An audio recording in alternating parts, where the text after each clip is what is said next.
yaitu Indeks Pembangunan Manusia atau IPM, yaitu pengukuran perbandingan dari harapan hidup, melek huruf, pendidikan, dan standar hidup untuk semua negara di seluruh dunia. IPM digunakan untuk mengklasifikasikan apakah sebuah negara itu negara maju, berkembang, atau terbelakang. Ditentukannya IPM menjadikan kita dapat mengukur keberhasilan pemerintah dalam upaya membangun kualitas hidup manusia.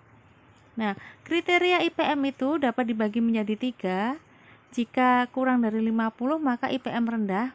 Kalau di antara rentang 50-80 maka IPM sedang. Jika IPM lebih dari 80 maka IPM tinggi, dan semakin tinggi nilai IPM suatu daerah, dalam arti semakin mendekati nilai 100, maka semakin bagus tingkat pembangunan manusia di daerah tersebut. Dalam gambar ini, Indonesia termasuk ke dalam kategori IPM yang mana ya? Yang selanjutnya, bonus demografi dan dampaknya terhadap pembangunan. Bonus demografi terjadi di mana kondisi transisi demografi yang sangat menguntungkan ketika penduduk usia produktif mengalami terbesar dibandingkan proporsi penduduk non-produktif. Munculnya bonus demografi ini tentu akan membawa dampak ekonomi sosial. Salah satunya menyebabkan tingkat penduduk produktif yang menanggung penduduk non-produktif akan sangat rendah.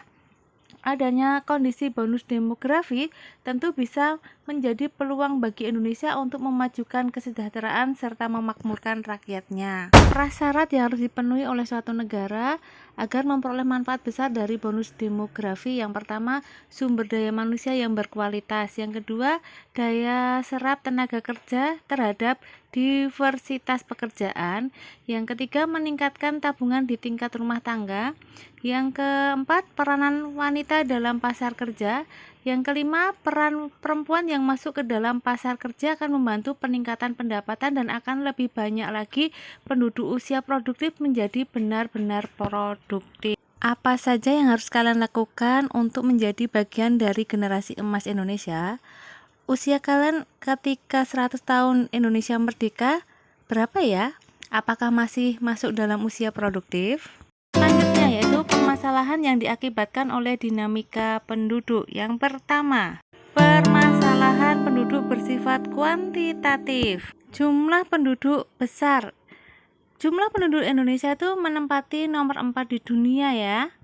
Dan itu nanti akan menimbulkan slum area atau permukiman kumuh. Yang kedua, pertumbuhan penduduk cepat. Secara nasional, pertumbuhan penduduk Indonesia itu relatif cepat walaupun ada kecenderungan menurun ya. Pada tahun 2000 sampai 2010 itu peningkatannya 1,49% dan terus meningkat.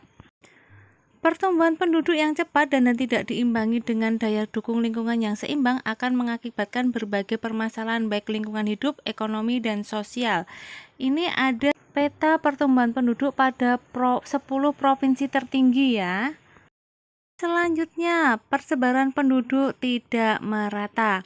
Akibat dari tidak meratanya penduduk, luas lahan pertanian di Jawa semakin sempit. Lahan bagi petani sebagian dijadikan permukiman dan industri. Sebaiknya, banyak lahan di luar Pulau Jawa belum dimanfaatkan secara optimal karena kurangnya SDM. Sebagian besar tanah di Jawa dibiarkan begitu saja tanpa ada kegiatan pertanian. Persebaran penduduk antara desa dan kota juga mengalami ketidakseimbangan atau arus urbanisasi. Pemusatan penduduk di kota-kota besar seperti Jakarta, Surabaya, Medan, dan kota besar lainnya itu berdampak buruk. Yang pertama, munculnya permukiman liar, slum area, sungai-sungai tercemar, terjadinya pencemaran udara, dan timbulnya berbagai masalah sosial, perampokan, pencurian, dan sebagainya. Yang selanjutnya yaitu masalah penduduk yang bersifat kualitatif. Nanti ada tingkat kesehatan. Meskipun telah mengalami perbaikan, tetapi kualitas kesehatan penduduk Indonesia itu masih tergolong rendah. Indikator kualitas kesehatan adalah angka kematian dan angka harapan hidup.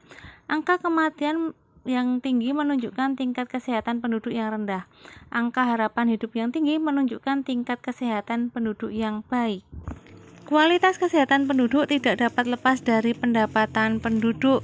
Semakin tinggi pendapatan, maka pengeluaran untuk pelayanan kesehatan juga semakin tinggi. Tingkat pendidikan penduduk di Indonesia relatif lebih rendah dibandingkan penduduk di negara maju. Ya, rendahnya tingkat pendidikan penduduk Indonesia itu disebabkan karena pendapatan per kapita penduduk rendah, ketidakseimbangan antara jumlah murid dan sarana pendidikan yang ada, masih rendahnya kesadaran penduduk tentang pentingnya pendidikan, dampak yang ditimbulkan dari rendahnya tingkat pendidikan, munculnya permukiman kumuh sebagai dampak permasalahan kependudukan. Bisa dilihat ini perbandingan tingkat pendidikan di negara ASEAN. Upaya mengatasi permasalahan kependudukan di Indonesia yang pertama, pengurangan pertumbuhan penduduk yaitu dengan cara keluarga berencana atau KB. Selain itu, pertumbuhan penduduk dapat dikendalikan dengan kewajiban pendidikan dasar dan menengah. Yang kedua, upaya mengatasi masalah penyebaran penduduk yang tidak merata. Yang pertama, pemerataan pembangunan, penciptaan lapangan kerja di daerah-daerah yang jarang penduduknya, pemberian penyuluhan terhadap masyarakat tentang pengelolaan lingkungan alamnya, program transmigrasi dengan tujuannya. Selanjutnya, upaya mengatasi masalah rendahnya kualitas kesehatan. Yang pertama, melaksanakan program perbaikan gizi, perbaikan lingkungan hidup, penambahan jumlah tenaga medis, mencegah dan memberantas penyakit menular, pembangunan puskesmas dan rumah sakit, pemberian penyuluhan kesehatan kepada masyarakat, dan penyediaan air bersih. Upaya mengatasi masalah rendahnya kualitas pendidikan. Yang pertama, melaksanakan program wajib belajar, menambah jumlah sekolah dari tingkat SD sampai perguruan tinggi, memberikan beasiswa kepada pelajar yang berprestasi. Yang selanjutnya yaitu upaya mengatasi masalah rendahnya tingkat pendapatan penduduk, yaitu meningkatkan pengolahan dan pengelolaan sumber daya alam yang ada, meningkatkan kemampuan di bidang teknologi, memperkecil pertambahan penduduk, memperbanyak hasil produk baik produk pertanian, pertambangan, industri, dan sebagainya. Ini materi kita minggu depan, oke?